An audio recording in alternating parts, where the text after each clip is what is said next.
యేసు తప్ప రక్షించేవాడు ఎవరు లేరని ఎవరికి అర్థమైంది?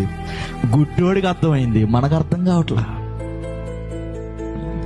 కాలు గాలిని పిల్లలు తిరిగేస్తాం, ఎవడో ఒకటి సాయం చేస్తాడు, ఎవడో ఒకటి చేస్తాడు, ఎవడో ఒకటి చేస్తాడు, ఎవడో ఒకటి చేస్తాడు. మోకాలు వేసి అరవం.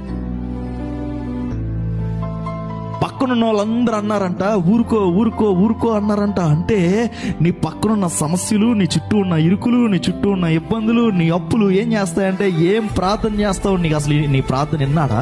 నీకు జవాబిచ్చాడా?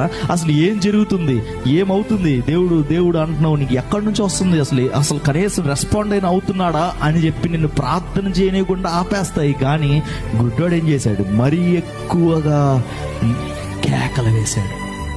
అంటే ఎంతగా నువ్వు కృంగిపోతావో అంతగా నువ్వేం చేయాలి? ప్రార్థన చేయాలి, కేకలు వేయాలి. కేకలు అంటే ఏంలే, అరవడం కాదు. ఏంటిది? ప్రార్థన.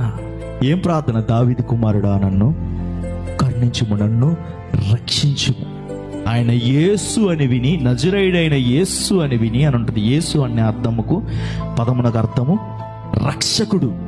అంటే యేసు రక్షించేవాడని నీకు తెలిసినప్పుడు నువ్వు అరవాల్సింది, అడగాల్సింది, ధైర్యం తెచ్చుకోవాల్సింది ఎవరిని బట్టి? యేసుని బట్టే.